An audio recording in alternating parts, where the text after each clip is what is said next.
Rice Fame Group supports the legacies of HBCUs.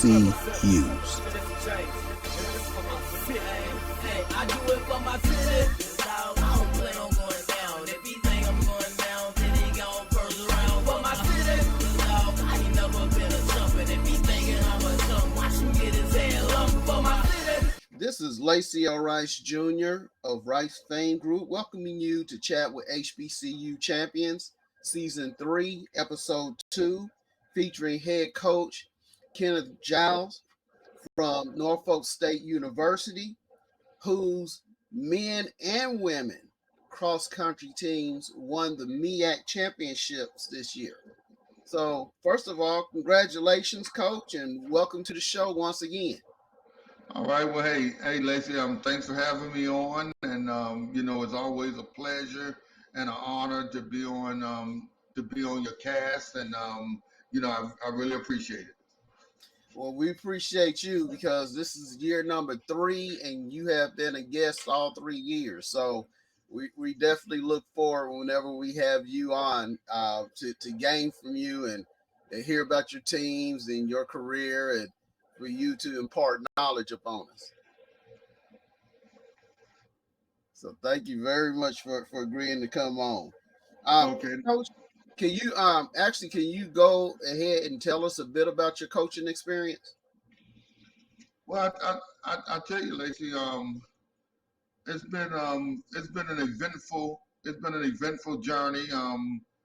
With my experience, starting at the Division I level, and I've had some pretty good athletes and some even better coaches to make this journey successful. I started out in 1999, coming in as the head cross country coach, and from then on, I transitioned to the acting men's coach. From there, Marty Miller, he made probably the best decision of his life when he named me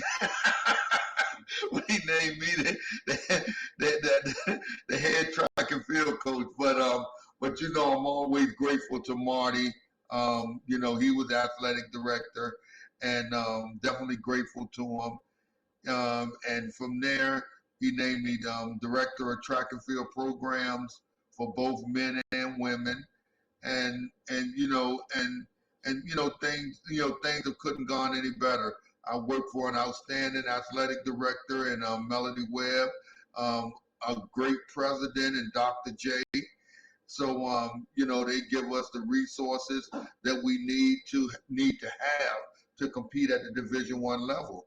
And a lot of times at the HBCU level, people think that you may not have some of the resources that the Power 5 schools have, but in track and field, Norfolk State does. So that's part of my journey. I can go on and on about it, but it's been a good ride. Okay. Well, as usual, you dropped the gem because I wasn't going to ask about this, but since you brought it up, and it has been a topic of discussion over, well, pretty much ever since Deion Sanders became a head coach. You mentioned your funding, and we do always hear HBCUs are not funded, and this, that, and the other. But a lot of times, and this was the key that kind of sparked this question. You mentioned Power 5. And what I've done over the years is I've tried to make sure people realize there are no Power 5 HBCUs, even though we do have a couple of HBCUs that are, in some sports, there are some HBCUs that are very competitive with Power 5 programs. And so, can you explain? Let's take out the Power 5 and compare you to an FCS program. How's your funding in relation to your FCS peers? Well, as far as track and field, there's really no FBS, FCS in track and field. It's either Division I or Division II. Now, when you look at us in comparison to some of the mid majors, then we're right there, or probably surpassed them. We like I said, and this is and this is no fluff to the matter. I work for an outstanding athletic director and an outstanding president, and they really, the funding that we have in track and field, we can rival probably some of the mid power schools in the country. They really don't shortchange us as far as funding with track and field. So I think we're right where we need to be, and I attribute a lot of that to a colleague of mine who we competed against. When he was at North Carolina A&T, he's now at University of Tennessee, and Dwayne Ross. He took that program from basically, you know, the bottom level, and he turned it into a national level program where they finished, second at indoor nationals and everything. And then he, parlayed that into a head coaching position at the University of Tennessee. So, when it comes to the Olympic sports, we do have HBCU programs that can rival the power schools. No, we may not be at the level of the Florida, the Texas A&M, the Arkansas, of some of those schools. But when you look at the mid-levels power schools, we can rival them. Okay. And ironically, I had a conversation with a buddy of mine the other day, and we were talking about track and field.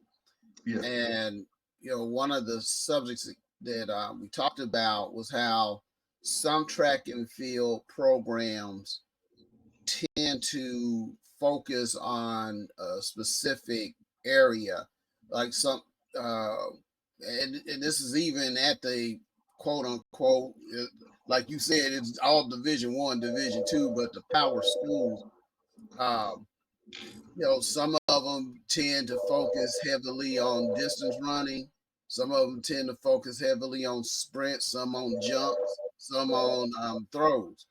Um, as far as Norfolk State, do you tend to focus on any particular area, or are you just fully all around as far as your program goes? Well, I tell you this.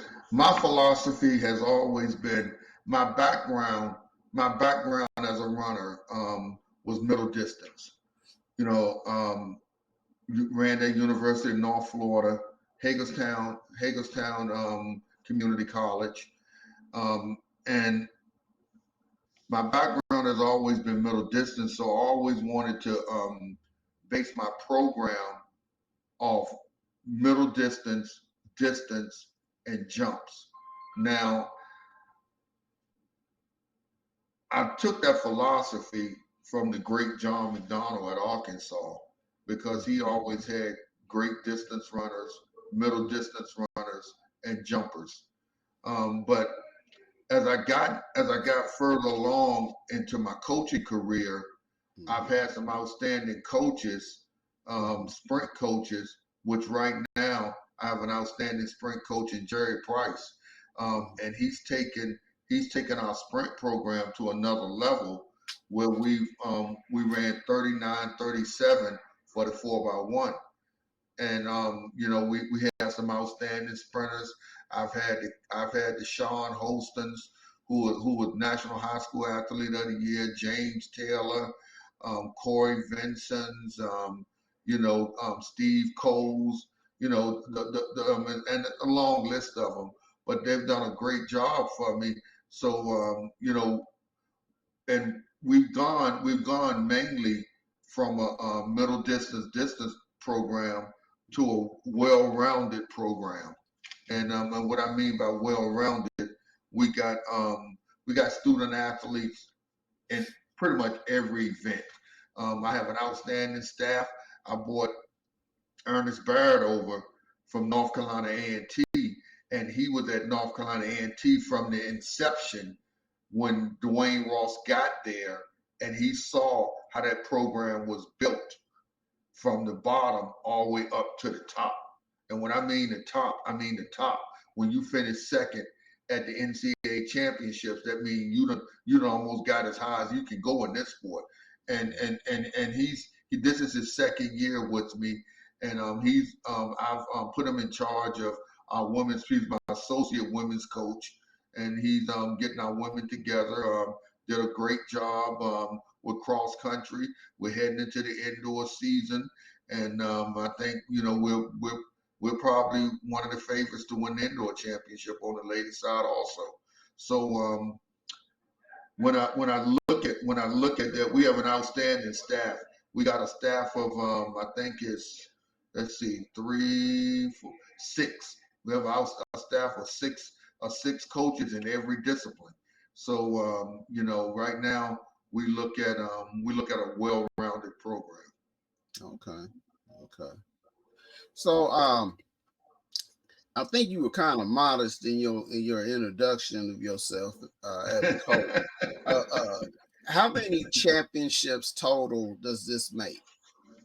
Oh man, Lacy, I'm gonna tell you, I, I leave that up to Alex, our sports information director. He does an outstanding job at keeping track of those numbers for me, and he's really great. I mean, he really is a young guy. Every time I send something to him, he makes sure he jump on it, and I'm gonna be honest with you. I really don't know. I don't know what it is. Okay. Yeah, I really don't know. But I would say just for the viewing audience, it's close to 40. Okay, all right, that's fair enough. Well, which one? Because primarily you coach 6 sports. Yes. When you look at it, you coach 6 sports.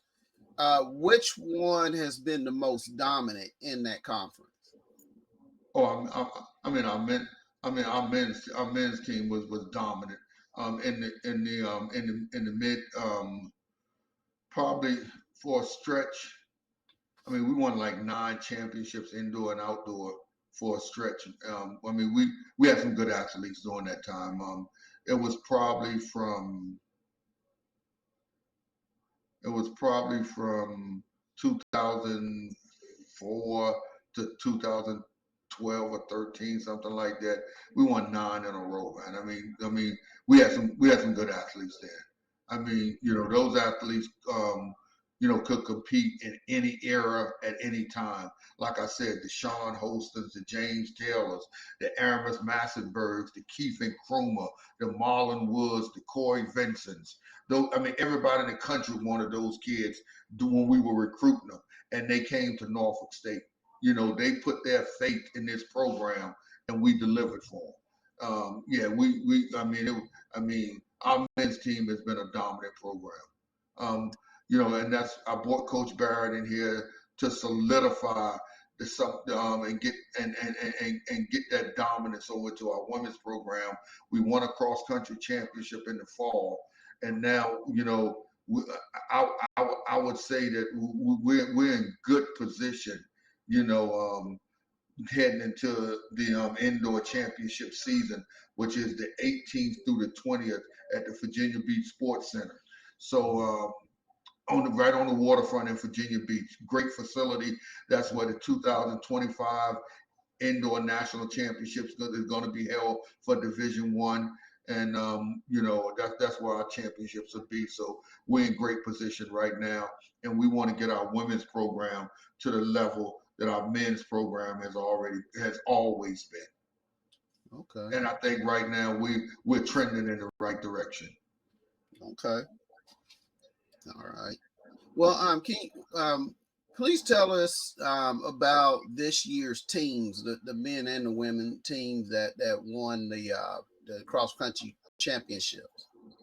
Oh man, I tell I'm gonna tell you, Lacy, without this year's championship with our ladies, that's probably been the most satisfying championship that I've won. I've been fortunate and blessed to win a lot of them now, and there's more to come. But I've been, but our ladies championship in cross country, it was really satisfying because our ladies have worked so hard, and they've always taken the back seat to the men. They've always taken the back seat to the men, but they never let it, discourage them or anything. Times where the men will be celebrated for winning the championship, the ladies will finish second, and they always want to know, when are we going to get this elusive championship. Championships are difficult to come by. People may think that because you won 40 championships or whatever, that they're easy. They're difficult to come by, and none of them are easy.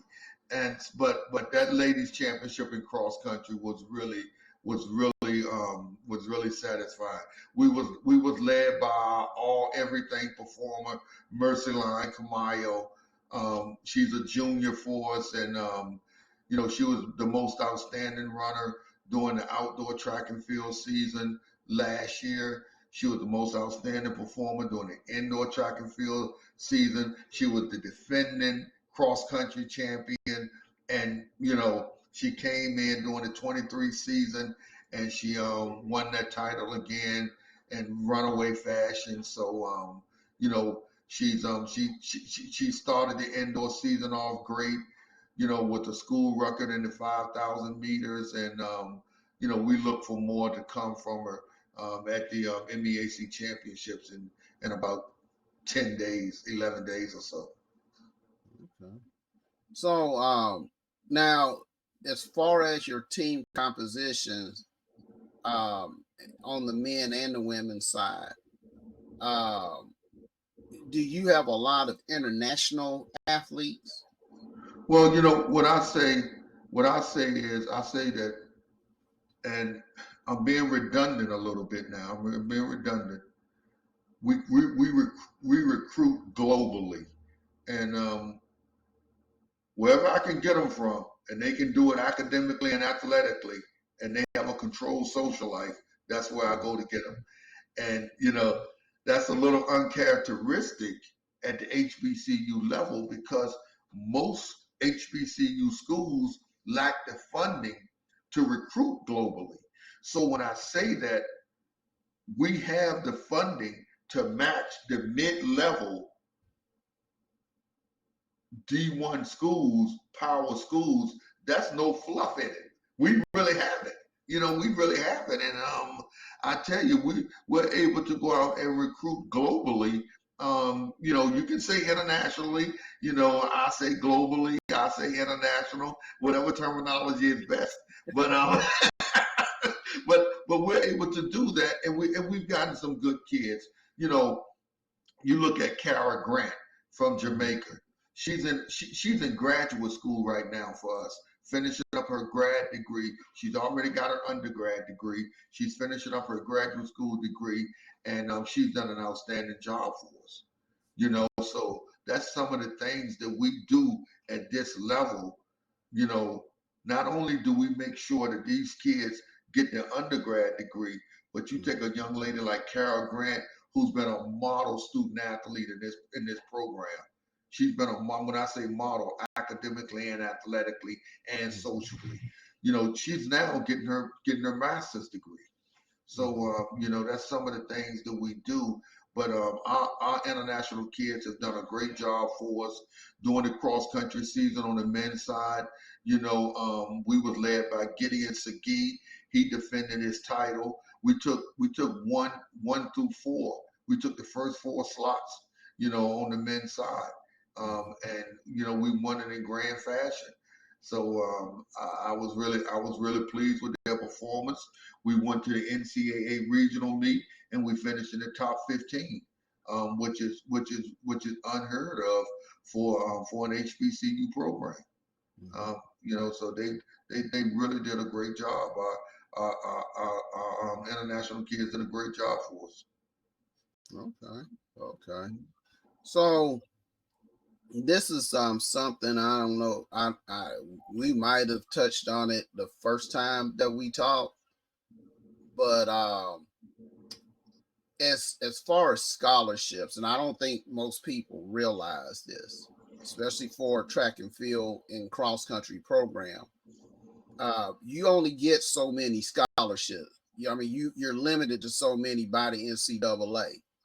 But frankly, most programs that I've known have maybe around 100 or so athletes or close to it, 80 something or whatnot, which still is far above the limitation that you have. So how do you work around that limitation? Well, that's a great question because when you look at it, a lot of programs, when you look at track and field, we're typically the second biggest program on campus next to football. And generally, a lot of track and field programs carry large rosters. And we're able to, the NCAA, the NCAA says that we can have 12.6 scholarships for women, for men, and 18 for women. And what we typically do is break those scholarships up. We break them up into percentages, so we won't go over that limit. And then we go in with academic money and then state money, and we turn into accountants and we try to make it work from there. and usually we make it work. But everybody in this age of name, image, and likeness and everything, everybody's looking for that dollar bill. And but you can't give it to everybody. You can't give 100% to everybody. You got to be very selective on who you give it to because it's just like an investment. You want a return out of your investment, and when you don't get the return out of your investment that you want, it's a bad investment. And we can't make bad investments because one bad investment can affect your whole program. It can affect the whole success of that season. So we try to make sure that we make good investments. And I lean a lot on my assistant coaches to make those great investments, and then they've done a great job. Okay. And I do apologize for any interruption that you might have heard. Not only you, but the audience. Uh, we do have emergency systems around here, and they run their tests whenever they want to. So just like Hey, a regular TV program. hey, Lacy. Hey, man. Hey, look. I understand. I'm in the office right now, and my phone rung. I couldn't answer it, so I just had to just let it ring. So I apologize for that also to the audience and those who are on. So I definitely apologize for that. But work still has to get done. Right. Exactly. Yeah, work still has to get done. Exactly. And so you you mentioned the NIL, and I said this is episode 2 of this season. The first person I interviewed is in the NAIA, and they don't necessarily do NILs. Um, so can you explain a bit to those who might have preconceived notions or have never heard of NILs, what that is and how that affects collegiate athletics? Well, basically, with us, with with the, with us, we let our compliance. We have in Norfolk State, um, our compliance really handles that NIL. Coaches, as far as coaches, we really stay out of it. we have a particular area that handles that, and they do a great job. The NCAA says that the student athletes can profit off their name, image, and likeness, and they can go out here and solicit, companies or corporations who would pay them to, for their name, image, and likeness, or promote, their business. So, but we have a particular area who specialize in that. And as far as coaches, I don't really specialize in that too much. So I leave that up to the experts who do. Okay. I definitely understand, and I had to ask because especially with that being a big topic, um, after the retirement of one of college football's biggest name, period. It was not even one of them. College football's biggest name retiring, and that allegedly being one of the reasons, the change in landscape. Uh, and it was. I know you and I have talked about the transfer portal in the past. Yes. I don't. This year, I was highly disappointed in the transfer portal. I'm going out here to watch these ball games, and these teams are playing with half rosters because half of their kids had entered the portal before the season's over. Which I still don't. It's still hard for me to wrap my head around that. That you allow these student athletes to declare for the portal before the championship game of their sport. And I think that's a disadvantage to a lot of programs when that happens because you might go into these championship games or meets or whatnot, and you don't have all the people that brought you there. Well, I tell you one thing, Lacy. I'm gonna tell you this. The transfer portal, I think it does. It does. I mean, and I know we have to adapt. We have to adapt to it now because it's in.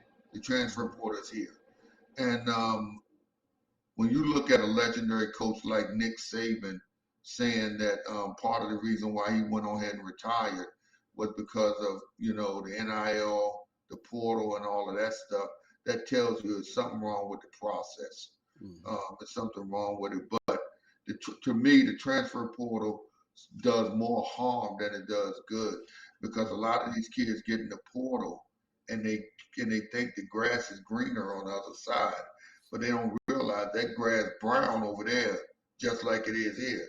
And they don't realize it, so they give up what they have, and then no one is really after them.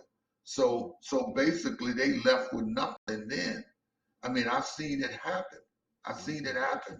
And they think it's a fad, it's a new phenomenon that they get in this transfer portal.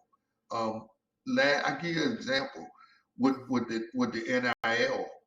With the name, image, and likeness, we had a young man at Norfolk State last year where they deemed him as Mr. NIL. He had more NIL deals than anybody in the country, and he ran track for me. He ran track for me last year. He graduated and he did a great job for me. He finished third in the conference in the decathlon, scored major points for us to help us solidify the outdoor championship. But he was named Mr. NIL,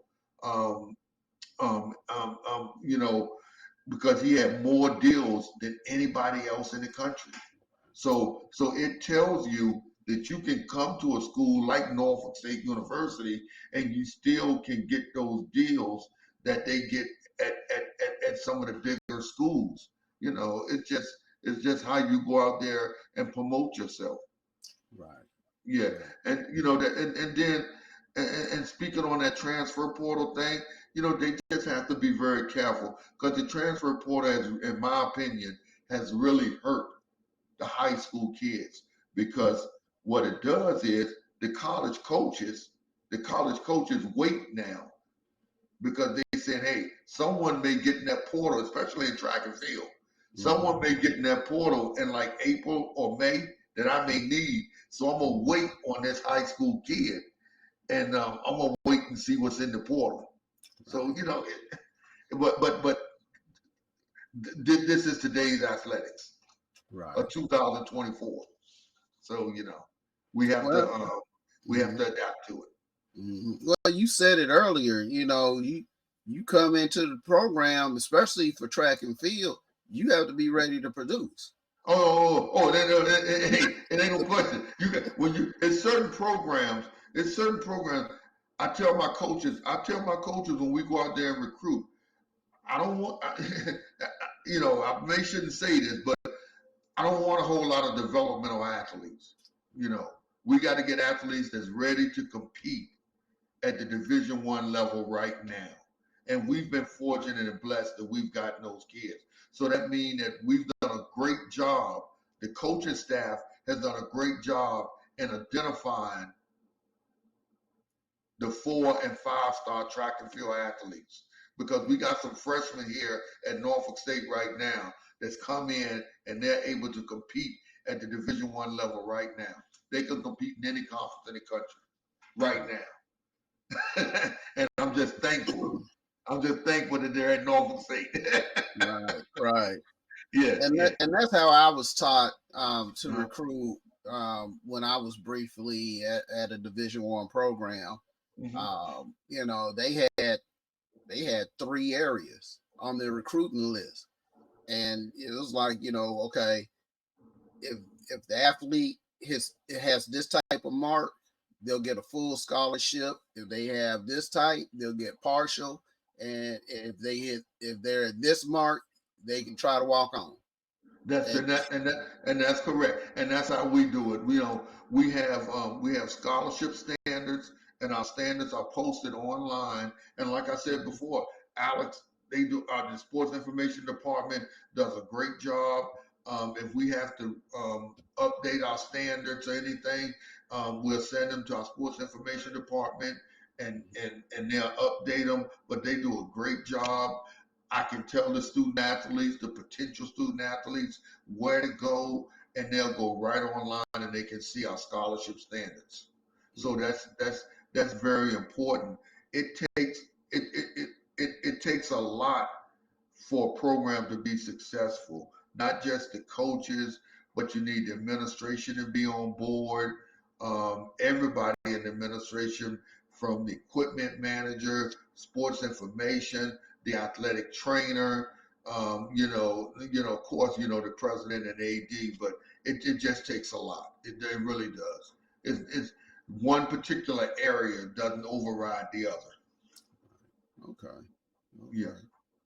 So, how did your postseason play out this year for men and women, even beyond the conference championship? Well, as I said, in cross country, we did an outstanding job on both sides. Our men finished 15th at the regional meet, at the NCAA regional meet, which is dubbed as an NCAA championship meet. I mean, that's an NCAA championship meet. So we finished 15th at the NCAA regional meet, which is great for us. That's really great, because the NCAA at the regional level, they recognize the top 15 programs. This is the first year that our ladies went to the regional meet, which was held in Spartanburg, South Carolina. University of South Carolina Upstate was a host institution. They did a great job, fabulous course. The weather was nice. Our ladies went there and performed very well also. They did a great job. They finished in the top 25, first time ever. So as I said before, we're in the process of getting our ladies program to not taking a back seat to our men's program. and they've done a great job. They've done a great job. They really have. They did a great job during the regular season in cross country. They did a great job at the postseason championships, and then at the NCAA level, they did a great job. Okay. So we had a really good, satisfying cross country season. Okay. So, and to put things in perspective, unless I totally missed something, uh, regionals, there are only two regions. It's East region and West region. Well, that's in track and field. And cross Oh, okay. Okay, in track and field is two regions, but in cross country they split them up into 8 regions, and Okay. but still that's still not a lot of regions. You Mhm. know, you got the East region, you got the Southeast region, you have the Mid Atlantic region, then you have the Mountain region, um, then you got the West region. It's a lot of them out. I mean, it's a lot, but it's 8.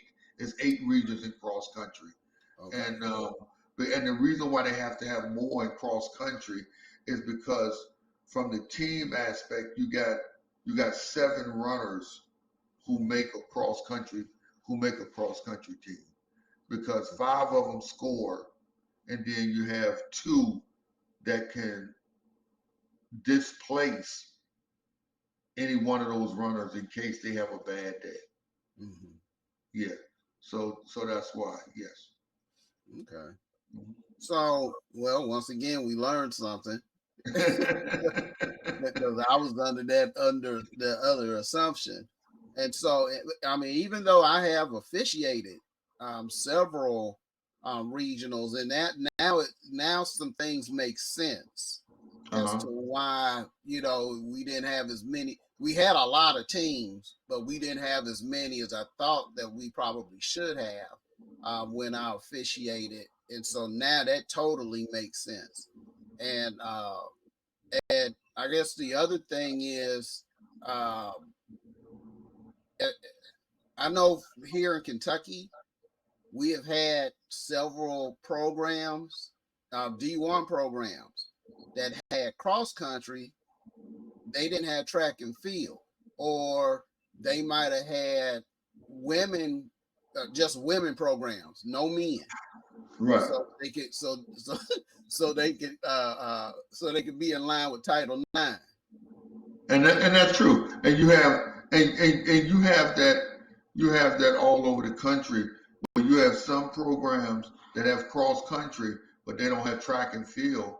Then you have some programs that may have women's cross country, and they may not have men's cross country. They may have women's track and field, but they don't have men's track and field. And a lot of that is to comply with the federal government and Title IX. So yeah, but I guess that's an institutional thing, and that's a little above. That's a little above me. You know, that's a little above me. Okay. Yeah. So we've talked a lot about athletics. So let's transition and talk about that other very important side that's called academics. And Okay. so let's talk a bit about Norfolk State. What type of school is Norfolk State? What's the size, and what are some of the major programs there? Well, we're a liberal arts school. We have some great areas of discipline here at Norfolk State. Um, we bring out a lot of teachers. A lot of teachers. We have a great business program. It's an accredited business program. And accreditation matters when you go into professional school or grad school. That's where the accreditation matters. Um, we we have a STEM program with science, technology, engineering, and math. We also have a great engineering program, cybersecurity, kinesiotherapy. which is also an accredited program here at Norfolk State University. Of course, with our legendary band, we got a good music program, fine arts. So we have a lot of disciplines. We have a lot of areas of disciplines that the student athletes can focus on. Of course, we got the poli sci, we got the criminal justice, the psychology, we got the sociology, and then if you want to be a little diverse and you don't know exactly what you want to major in, but you want to be like a jack of all trades but a master of none. You can major in interdisciplinary studies, because when you get out here in the real world, you know they're gonna the corporations and the company, they're gonna train you for what they want you to learn and what they want you to know. So interdisciplinary studies provides that you don't have a specialization, you have a generalization. And but if you want to have something that you want to major in, that you want to focus in, you can do that in interdisciplinary studies. We have an outstanding nursing department. It's outstanding. An outstanding nursing department. And I'm pretty sure I've missed some majors, but we're a lot of students are attracted to Norfolk because we're right on the Elizabeth River, right near. We're 12 miles from the ocean front. The weather doesn't get too bad. We're home of the largest naval installation in the world. So, it's in a the Hampton Roads area is a very attractive area. So that's a little bit about Norfolk State. We have about 6,000 students. About 6,000 students. So yeah, maybe a little over. I think it's about 6,200. So you can get the individualized attention in the classroom. You don't have to worry about sitting in an auditorium of about 300 students. So a lot of students that may be first generation students, they may be attracted to a school like Norfolk State because they can get the individualized attention in the classroom, and that's very important. For kids that need that, and in this day of COVID and everything, where mental health is real. It's really real now, and we have a great department that you can go over, and if you need that special attention, you can get that special attention at Norfolk State University. Even in our track and field department, we have a mental health specialist on staff in track and field, to help these kids because a lot of times the load can be a lot. They may not have anyone, Lacy, that they can go home to that can identify with what they're going through at the academic, the athletic, and the social part of it. Because all three of them play an integral part of a student's success in college. And sometimes they may need to go talk to someone. So we provide that for them. And as coaches, we're sympathetic to their needs. Of course, they got to be ready. They got to be ready. And I can't emphasize that more. They got to be ready to perform once they get here. It's on the track. But at the same time, they got to be able to have balanced social life, because their social life is important, because that's where their networking opportunities start at.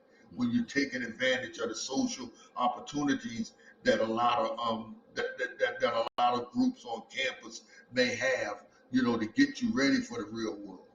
So Norfolk State provides a lot for the students, and we've been fortunate to get some.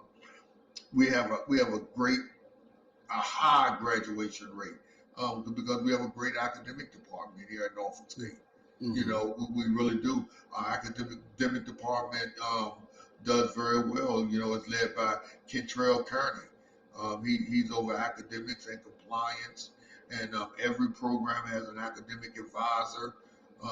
We provide them with Apple products, iPads, the little earbuds that go in the ear and everything. So They have no excuse on why they can't perform academically or athletically. Yeah. So I hope I didn't miss nothing. No, you covered a lot, including I always try to talk about the mental health aspect, but you went ahead and proactively got to it, and so that helped because frankly, um, I do see a lot of the news when it comes to mental health crises that have occurred across the country, especially at HBCUs. We just had an HBCU administrator who unfortunately passed earlier this year. Okay. Um, a lot of the athletes, I've heard, about cheerleaders and people in this sport and that sport, um, just calling it quits on their life. But the majority of the athletes that I've encountered that have had those crises have been track and field athletes, and I never did understand why. In fact, one of them, I just mentioned this yesterday or earlier this week in the other interview. Um, one of the athletes he was live streaming his attempt, Uh, and I happened to see it, and I thank God. I guess God made that muscle twitch a certain way, and he missed. And when I called him and was talking to him about it, um, the institution didn't have adequate mental health professionals. Um, the surrounding city didn't have adequate mental health professionals, and however, some of the some of the graduates from that particular athletic program were mental health professionals. mhm. So I was able to call one of them, and it was like, hey, these kids need your help. Would you voluntarily help them? You know, give them somebody to call or whatnot whenever they're feeling crisis, and she agreed to do that. Pro bono. And so I'm thankful to her for that. Now the institution does have the appropriate people. But it's like, how many lives do we have to lose before you put that investment in that? Because those well, not just student athletes, those students are your biggest investment. Oh, Your they really investment. are. I mean, excuse me for the slight interruption, but No. when you look at it, Lacy, you know, our meal ticket is recruiting as coaches. And the student athletes that we bring into our program, as I said earlier, that's our investment, man.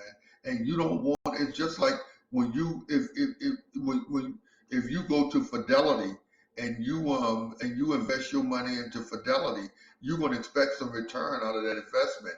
And it's the same thing with these students. The return off the investment is in track and field is what they do on the track and what they do in the classroom. And it has to be a 50-50 balance. One cannot override the other as a student athlete, because if you focus more on being a student, then you just need to be a student and take off the athlete. Then if you focus more on being an athlete and not a student, you're not going to be eligible no way. So we need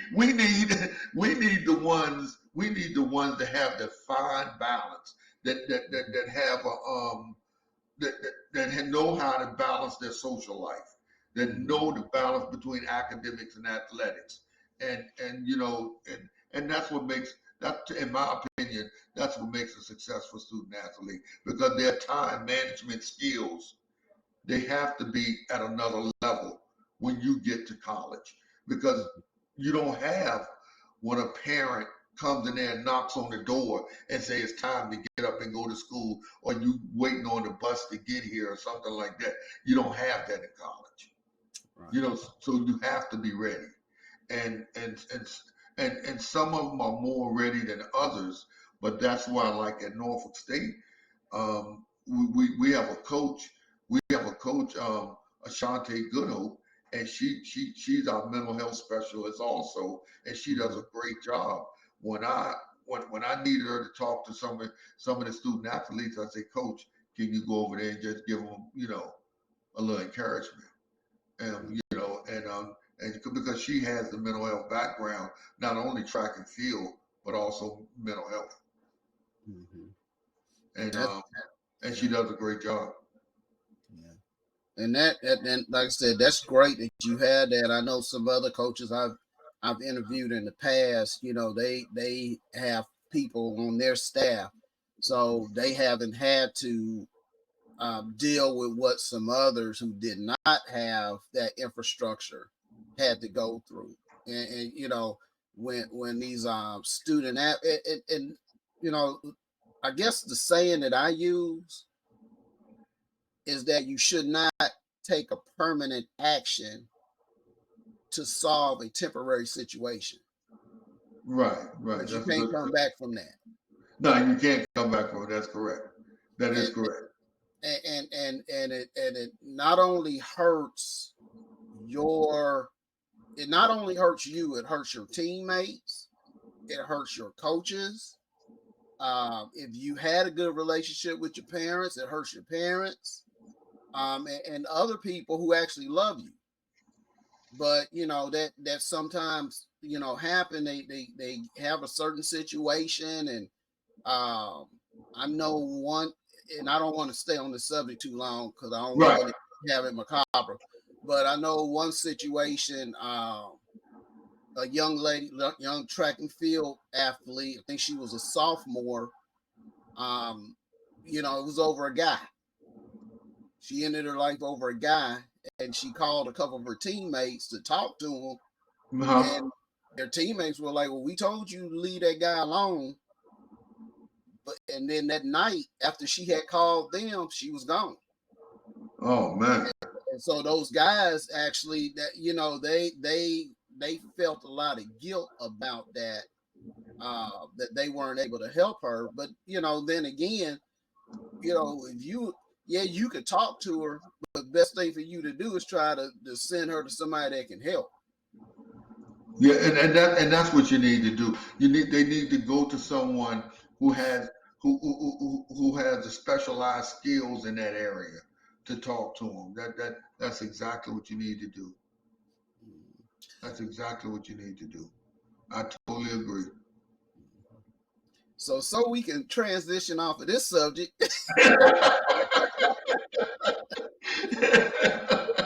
And you have well, one, before I even brought it up, I was thinking about another something else I was going to say to you, because this was my first time. This year was my first time being exposed to the marching Spartan Legion, and how which on our YouTube page we have videos up of the Tennessee State games performances. So if you want to see what I'm talking about, you can go there.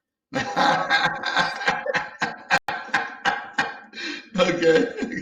But yeah, and it was like the Spartan Legion.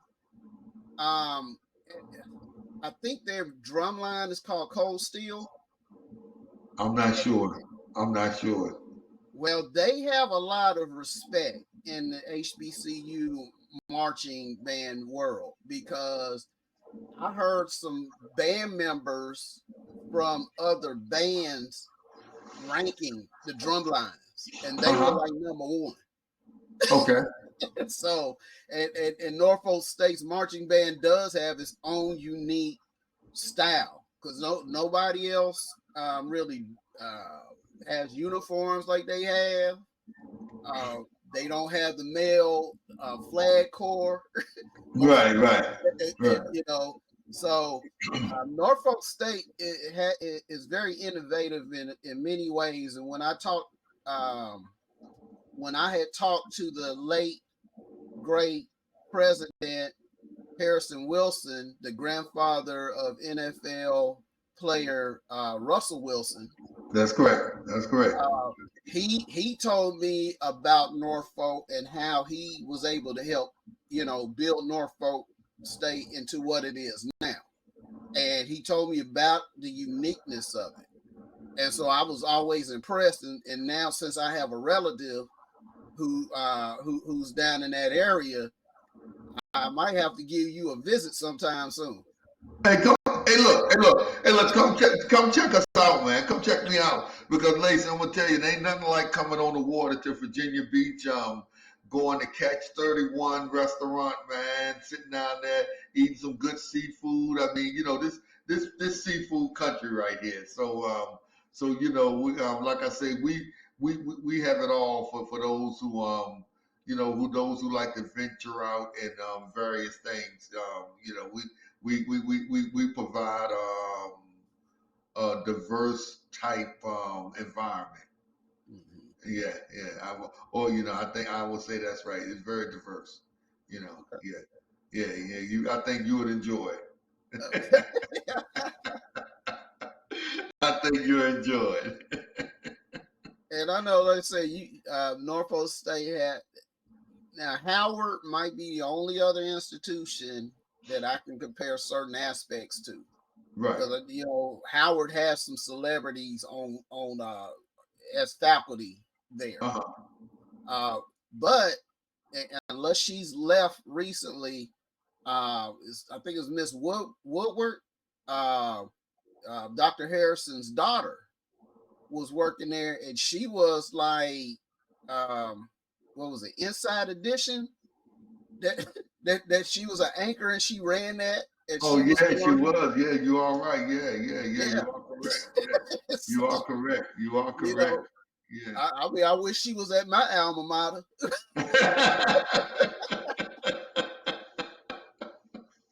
Yeah, you are correct. But you guys are truly blessed, because as you said earlier, during this interview, and so I really don't even have to ask the question about support, because you've already covered that. uh, Everybody doesn't get that type of support for track and field, because it's considered a non-revenue sport. Even though personally, I don't know how y'all do in Norfolk. Uh, I know if I was back on the collegiate level running a meet, I'm charging people to come to that meet. And yeah. the program where I was, they didn't charge folks. And coach was like, well, I already have a multi-million-dollar budget, so I don't really need any more money. Well, I think like we have a meet this weekend because D3 Nationals is at the Virginia Beach Sports Center, and we're the host institution for these national championships that's being held in Virginia Beach. So we have a pre-national meet that we're hosting this year, and I have my meet director that's handling that, Nolan Jess, and he does a great job. He runs the biggest high school meet in the country, the VA Showcase, and then he runs the East Coast Invitational, which is another big high school meet. But the Showcase is the biggest meet. It's the biggest meet in the country, indoors, and he does a great job. And so as I said before, we host an indoor invitational. We host an outdoor invitational. And like I said, in terms of funding and support from the institution, they really support us. I mean, I can't complain. I really can't complain. We in order for us to compete at the level we need to compete at, we got to do what the Romans do. Mm-hmm. You know, Mm-hmm. we in Rome right now. So we got to do what the Romans do. And we in Rome, Lacy. You know what I'm saying? So we got to do what the Romans do. And the Romans is operating off the transfer portal, name, image, and likeness, getting these 5-star kids in there, 4 and 5-star kids in there, even 3 stars. And so we got to do the same thing. And we got to go out here and we got to get our grind on. You got to assemble an all-star staff. I just added 2 additions to our staff, and Deja Burrell and Harry Freeman. Deja Burrell, she's responsible for the throws, and then you have Harry Freeman, he's responsible for the longer sprints and everything. So, he comes from under that George Williams coaching tree. So they'll be a great addition and a great mixture to an already outstanding staff. As I said before, Ernest Barrett, he, we was able to pluck him away from A&T, and he's getting our women's program where they won't be second fiddle to nobody now. Right. He's done a great job. He's done a really great job, and I'm really pleased with the work that all of them are doing. Okay. Yes. And I was surprised when you mentioned that you had a meat director there, meat manager. Actually, that was part of my duties when I was with that other program. I guess they've never really had one. They contracted out for Timer and everything else who actually ran the meets, but I was the liaison. And I had to work with them, facilities management, and everything else whenever someone wanted to have a meet on our in our facilities. Right. And so that I talking to the coach, I was the first one to do a whole lot of things in that particular program, from creating a meat a meat manual, inventorying all the equipment. I that one blew my mind. It was like, you got all this equipment, you don't have a record of what you got. Well, speaking of equipment, we just got our Nike apparel in, and I told our staff, I'm gonna pretty much take the model like football does it. I'm gonna have an equipment manager to handle that, and Coach Jerry Price does a great job. He's an ex-military guy, so he's organized. He's a retired police officer, so he's disciplined. so he does a great job in managing all of that equipment and everything. You can't run a program now like you did 20 years ago, not even 10 years ago, because times have changed, and you got to adapt to the change, and change is part of life. So you have to adapt to it. So the coaches do a great job. Matter of fact, Jerry Price just walked in the office now, and he's getting the equipment together now. I told you, and like I said, he Lacy, he's a former police officer, ex-military, so and I tell him he probably retired as a buck private. But but what he does, he tells everybody else that he was a general. Watch it, Lacy, watch it. But that's my right hand, though. That's my right hand.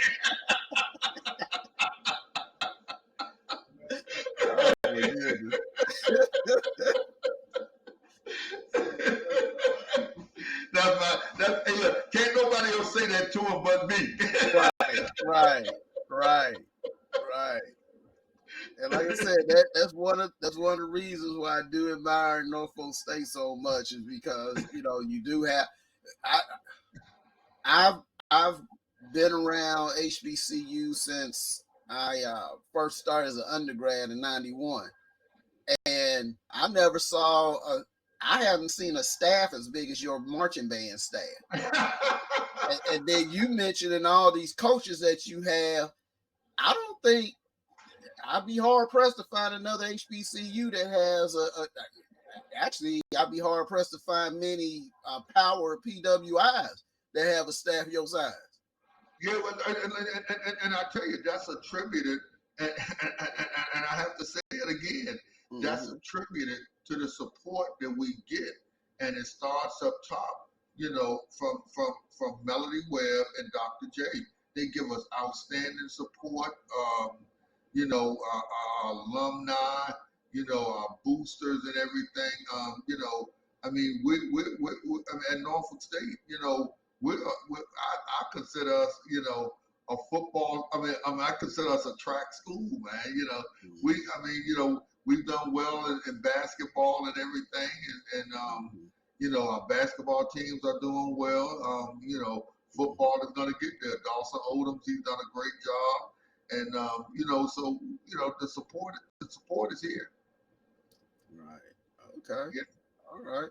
Well, Oh yeah. coaches, as we prepare to start wrapping this up, because I know you and I can go for a long time talking about track and field. So. Oh yeah, we can. Hey, Hey, look, Lacy, we could go forever, and then what happened? Let me tell you what happened. We could go forever, and then what happened? I'd be like, oh man, I forgot to do this. I was on that interview, man, real long, and I got to get this done.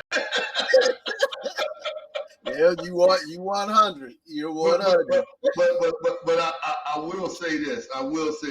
It's always a joy to be on your cast. I really appreciate it. I look forward to more future interviews and everything. You do a great job, and you're second to none. Well, I really appreciate that, Coach, and likewise, not many people out there that especially since Coach Williams has retired. You don't have too many peers at the top of HBCU track or and pretty much any other track program. But I tell you this. Like I said, I plucked one off his coaching tree when I got Coach Freeman. Because Coach Freeman can call him at any time, and if he needs some advice or need to know this and that, what's better to get it from than a former Olympic coach? Right.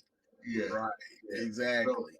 So he's helped all of us, get to, especially as African Americans, get to the level that we're at now. So I do want to give homage to him also. Right. And I've witnessed that firsthand. Going to the coaches clinic, and he already knew me, but just speaking to him and then watching all these coaches gravitate towards him, just talk to him and everything, and then he just happened to be hanging out with Coach Kittling at the time. Oh, Wes Kitley. Yeah. So he introduced me to him. Okay. He's like, yeah, he used to coach at Abilene Christian. I'm like, oh, so we got Abilene Christian, and we have St. Aul. Right. And, it was like, you just don't get any more championships than those two programs. And I tell you, now Wes is at Texas Tech, so and they won the national championship. I think it was about 4 years ago. He's done a great job there, and it's great to have mentors and older wise men like that in your profession. Right. Yeah. Well, and this is and even though I said I was going to wrap it up, this is probably going to be the last question that I have. Okay. And this is for these young coaches, even for high school coaches that have been around for a long time. How much emphasis do you put on coaching education for your staff? Because I know there are a lot of I've been to a lot of clinics that have been offered for coaches. Some of them had even been given for free, but yet most of the coaches in a certain segment or a certain region who that's offered to, they don't show up, they don't come. And then when you look at the results at the end, say it's a state championship, they're not there, and meanwhile, the ones that do show up, they're always at the top at the end of the year. And so how much emphasis do you put on that for your staff? Well, continuing education is big. It's really big. You have to grow in the sport. Technology, the advancement in technology and science. And as we know, science is research. And when you look at it, research, it helps the development of our student athletes. And we have to go with that research. You can't train a track and field athlete like you did 10, 15 years ago.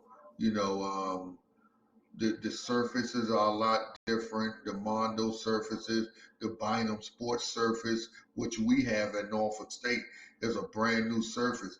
We have the same surface that they have at University of Texas, Austin. We have the same surface that they have at University of North Florida, which has hosted countless NCAA East regional meets, and is my alma mater. We have, I mean, we have the surfaces have changed since then, and you have to go to these camps and clinics to obtain knowledge and get more advanced in your particular area. And that's what I tell my coaches. And we went to the coaches convention, which was in Aurora, Colorado. I took the whole staff there, and we had a great time networking and rubbing elbows with some of the greats. It was high school coaches, D1, D2, D3, the club coaches. It was everybody that was there. Wasn't just Division One. You know, it was also provided as a vacation for my wife because she does a great job, and Lucretia, she does a great job in putting up with the coaches' hours, being away on the weekends and everything. So I had to take her out to lovely Aurora, Colorado for a vacation and everything. Went to a Nuggets game, ate at a nice 5-star restaurant and everything. So it's more than just obtaining knowledge, because you also have to make time for family and friends and all of that stuff. So, but basically, to answer your question, I encourage that a lot. I really encourage that because when you start to recruit the better athletes, it's certain things that they expect once they get to college. It's some of these athletes, they were well prepared when they left high school. The better ones are well prepared. So when they get to college, they don't expect that same type of training. They expect advanced training. Right. They expect advanced metrics. And you have to have the equipment and you have to have the know-how to get them there. We just spent at Norfolk State $12,000 in equipment from MF Athletics to advance our student athletes to get them to that next level. That's a lot of money at a HBCU level. Some programs only have that in one budget line. Right. So they don't have that in one budget line, Lacy. So when I tell you that we get outstanding support, I really mean it. Yes. Yeah, because and I had to ask that. In fact, that's the first time I've asked a coach that a track and field and cross country coach in all these interviews. So thank you very much for that. And I, like I said, I had to ask it because I've been educated. Coach Bruce Schneider, he made sure that I got my certificates and everything else that I got. He's been a great mentor. I tell you, and I know we're in the process of wrapping this up, but level 1, level 2 certificates, certification is a must in this program. I mean, that you have to have. When you get those certifications and everything, and you get those level 1 certifications, those level 2, level 3, you need that. You need it because, as I said, when you get the better athletes, you have to know what to do with them. Because if you don't, they're gonna get in the transfer portal. I'm gonna tell you right now, they are. They're gonna get in the transfer portal. There's no question about it. Right. That's exactly what they're gonna do. So do you prefer, and I know I said that was the last question, but do you prefer your guys go through the Coaches Association or through USATF, or doesn't even matter? Well, it doesn't matter. It doesn't matter. I mean, the Coaches Association does a great job. It doesn't matter. It really doesn't matter. It really doesn't matter. Whatever their preference is. Whatever as their long as they have the knowledge. Yeah, there you go. As long as they have the knowledge, and you can obtain knowledge anywhere. You can obtain knowledge anywhere. Yes. So, Okay. it doesn't matter. Okay. Well, we are truly wrapping up now, and I tell you one thing, Lacy. One thing about you and I, man. When we get on here, we can just chat forever, and I know it. right. But it's always great information that you're sharing with us, and so that's why I'm always grateful that you agree to do this, because you could be doing something else, but you've taken out the time to be with us, and that's great. And um, you have a lot of respect come from this one. So Well, thank you, like I thank you. said, I really appreciate that. But this is actually your time to give shout outs to anyone, whoever you want to shout out. This is your time to do so. Well, but Lacy, I tell you, I think I've done it throughout the interview. I really think I have. I think I just want to give a shout out to you. I want to give a shout out to you. You're doing an outstanding job, and I just hope that you advance more in what you're doing to put us out there as coaches in all sports at the HBCU level. So my shout out is to you. Oh, thank you very much. Yeah, I yeah. might have to change this format from chat with HBCU champions and just go with chat with HBCU people, so I can get a Cat Williams or something. Hey, but sometimes you may need to do something a little different, or you may need to have a little celebrity in the background with you to ask some of the coaches. They may want to ask us questions, So yeah, hey, however you do it, I'll be ready. Hey, don't be surprised next year. I appreciate that recommendation. So Yeah. don't be surprised next year if there's another person asking questions, and that everyone will know who that person is. And I tell you one thing. I'm gonna say this before we chime off. I like your background. You got that on ESPN. You got that Damon Woodard type background. You got the Grand back there and everything.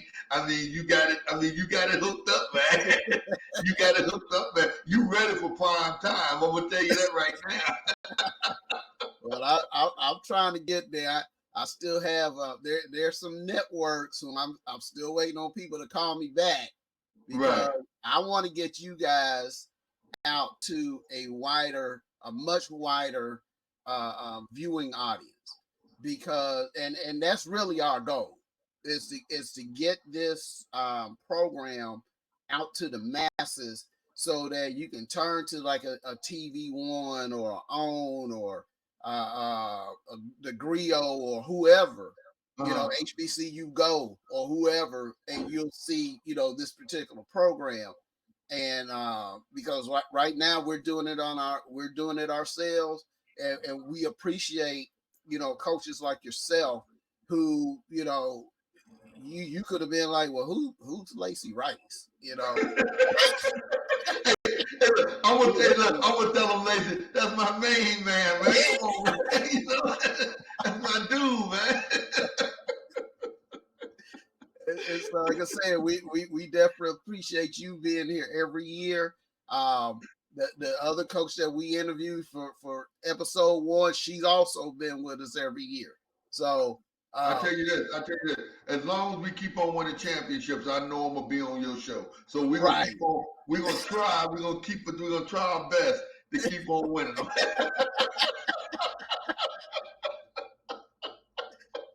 And we're definitely gonna be following and making sure that that we know where your program is every year, and because like I said, this is always a very entertaining interview. I mean, all of my interviews are entertaining. I have great guests. I couldn't ask for any more. The only coach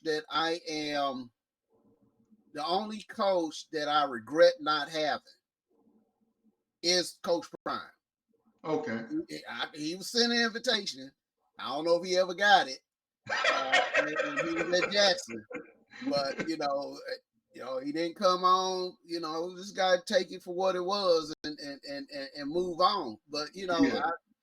I appreciate all of you who did agree to do this, because this shows not only the humility that you have into, and because, you know, I'm not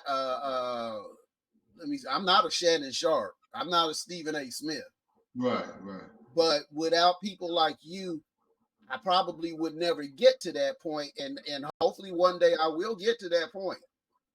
But I wouldn't have done it without people like yourself and other HBCU coaches that have taken out that time to contribute to this program. Well, I tell you what, when you get to that level, and I know it'll be sooner than later, don't forget us. No, that's not gonna happen. That's not gonna happen. I'm not forgetting anybody that helped me get to where I got, and so, you know, right. Now I will say this: my first guest will probably be a preacher, you know, because we're gonna have to give homage to God first. Oh yeah. And we definitely can't object to that. Right.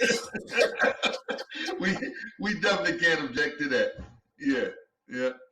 So to wrap up, we want to thank you viewers for tuning in to watch this show.